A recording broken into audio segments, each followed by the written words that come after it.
Hi friends, welcome back to புதிய cooking channel. First எல்லாருக்கும் இனிய புத்தாண்டு நல்வாழ்த்துக்கள். நம்மளோட சேனலில் நிறையாவே ரெசிபி வீடியோஸ் வந்துட்டுருக்கு. கண்டிப்பாக அது உங்களுக்கு யூஸ்ஃபுல்லாக இருக்கும்னு நினைக்கிறேன். அதே மாதிரி தான் இன்றைக்கி ஒரு டே டு டே ரெசிபி பார்க்க போகிறோம். வத்த குழம்பு சுண்டவத்தில் மட்டுமே தனியாக எடுத்து வச்சுட்டு சாப்பிட்றவங்க இருக்காங்க. சுண்டவத்தில் வந்து ஒரு பெஸ்ட்டு ரெமிடியல் ப்ராப்பர்ட்டி ஃபார் இந்த வயிறு சம்மந்தமான பிரச்சனைகளுக்கும் உடம்புல இருக்கிற சோர்வு, வாந்தி இதுக்கெலாம் ஒரு நல்ல மருந்தாக இருக்குதுன்னு சொல்கிறாங்க. ஸோ இந்த மாதிரி ஒரு வத்த குழம்பு வச்சிங்கன்னா கண்டிப்பாக சுண்டவத்தில் தனியாக எடுத்தே வைக்க முடியாது. வாங்க அதை எப்படி செய்யலான்னு பார்க்கலாம். 30 சின்ன வெங்காயம் இந்த மாதிரி உரித்து வச்சுக்கணும். 3 பூண்டு, முழு பூண்டை இந்த மாதிரி உரித்து வச்சுக்கோங்க. மீடியம் சைஸ் அளவுக்கு இந்த அளவுக்கு புளி எடுத்து வச்சுக்கோங்க. ஒரு 2 சில் தேங்காய் எடுத்து வச்சுக்கோங்க. 1 ஸ்பூன் மிளகு, 1 ஸ்பூன் ஜீரகம், ஒரு கை கருவேப்பிலை, ஒரு 20 சுண்டவத்தல். காரத்துக்கு மஞ்சள் தூள், மிளகாய் தூள், மல்லித்தூள் இவ்வளோ தாங்க தேவையான பொருட்கள். வாங்க இப்போ இதை எப்படி செய்யலான்னு பார்க்கலாம். ஒரு பாத்திரம் எடுத்துக்கோங்க. அந்த பாத்திரம் நல்லா காஞ்சதுமே அதில் ஒரு 2 ஸ்பூன் எண்ணெய் ஊற்றிக்கோங்க. எண்ணெய் நல்லா காஞ்சதுமே நம்ம எடுத்து வச்சிருந்த 2 சில் தேங்காவை இந்த மாதிரி கட் பண்ணி போட்டு வதக்குங்க. அதோடு நம்ம எடுத்து வச்சிருந்த 1 ஸ்பூன் மிளகு சேர்த்துக்கோங்க. மிளகையும் தேங்காவையும் கொஞ்சம் வதக்கி விட்டுக்கோங்க. இது லேசாக வதங்கும் போதே அதோட நம்ம எடுத்து வச்சுருந்த 1 ஸ்பூன் சீரகத்தையும் போட்டுக்கோங்க. அதுக்கப்புறம் நம்ம எடுத்து வச்சுருந்த சுண்டவத்தல், அதுக்கப்புறம் கொஞ்சமாக கருவேப்பிலை இதையெல்லாம் போட்டு நல்லா வதக்குங்க.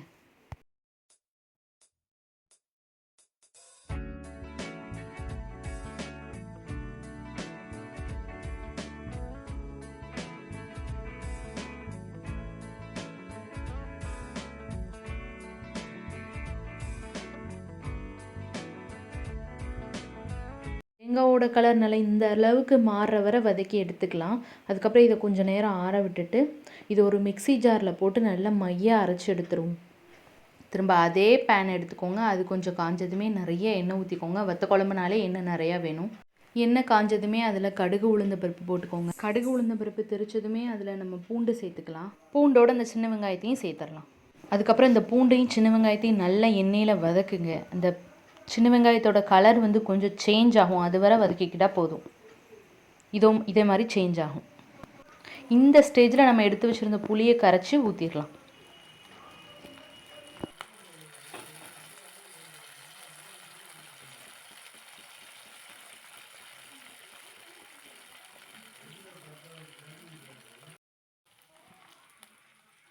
புளியை கரைச்சி ஊற்றுனதுக்கு அப்புறமா இப்போ நம்ம மசாலா பொடியெல்லாம் ஆட் பண்ணிடலாம்.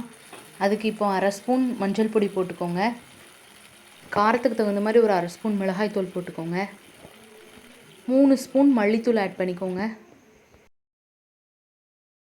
அதோட குழம்புக்கு தேவையான உப்பையும் சேர்த்துக்கலாம். இந்த மசாலா பொடியெல்லாம் சேர்த்து நல்லா மிக்ஸ் பண்ணி விட்டுட்டு ஒரு மூடி போட்டு மூடி இதோட பச்சை வாசனை எல்லாம் போகிற வரை கொதிக்க விடலாம்.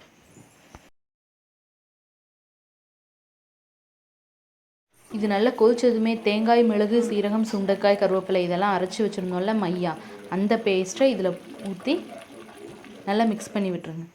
சுண்டவத்தில் வந்து நம்ம தேங்காவோடு போட்டு வறுத்து அரைக்கிறதுனால இது வந்து வாயில் தட்டுப்படாது. அண்டு சுண்டவத்தல் பிடிக்காதவங்க கூட அதை சாப்பிட்ட மாதிரி ஆயிரும். ரொம்ப நல்லாவே அருமையாக இருக்கும். எல்லாத்தையும் மிக்ஸ் பண்ணிவிட்டு ஒரு லிட்டை வச்சு க்ளோஸ் பண்ணி குழம்பை கொதிக்க விடுங்க. கிட்டத்தட்ட இது 1 மணி நேரம் குழம்பு கொதிக்கணும். அப்போனா மட்டும்தான் அந்த குழம்பு வந்து வத்த தான் இந்த குழம்போட டேஸ்ட் நல்லாயிருக்கும். முதல்ல கொஞ்சம் நேரத்துக்கு ஹை ஃப்ளேமில் வச்சுருங்க. குழம்பு வத்த ஆரம்பிக்கும் போது லோ ஃப்ளேமுக்கு மாற்றிடுங்க. குழம்பு வத்த ஆரம்பிச்சிருச்சுன்னா அப்பப்போ மூடியை திறந்து கிளறி விட்டுட்டே இருங்க.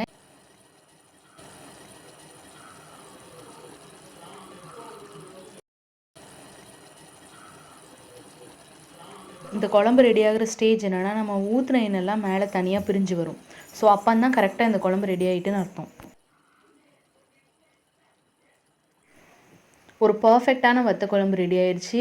இது வந்து ரைஸ்க்கு மட்டும் இல்லை, இட்லிக்கும் ரொம்ப ஆப்டாக இருக்கும். கண்டிப்பாக இதை உங்கள் வீட்டில் ட்ரை பண்ணி பாருங்கள்.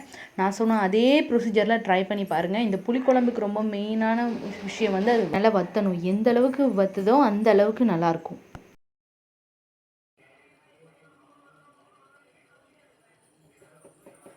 ரொம்பவே சூப்பரான வத்த குழம்பு ரெடி ஆயிடுச்சு. கண்டிப்பாக இதை உங்கள் வீட்டில் ட்ரை பண்ணி பாருங்கள். ரொம்பவே நல்லாயிருக்கும். ட்ரை பண்ணி பார்த்துட்டு எப்படி இருக்குன்னு கமெண்ட் பண்ணுங்கள். இந்த மாதிரி நிறைய வீடியோஸ்க்கு நம்மளோட சேனலை சப்ஸ்கிரைப் பண்ணுங்கள். இந்த வீடியோ உங்களுக்கு பிடிச்சிருந்தா கண்டிப்பாக லைக் பண்ணுங்கள். அண்ட் இதை நிறைய பேருக்கு ஷேர் பண்ணுங்கள். மறக்காமல் பக்கத்தில் இருக்க பெல் ஐக்கானை கிளிக் பண்ணிக்கோங்க. அப்போ தான் நான் போடுற வீடியோ உங்களுக்கு நோட்டிஃபிகேஷனாக வரும். தேங்க்யூ ஃபார் வாட்சிங். It's me Pothigai cooking channel.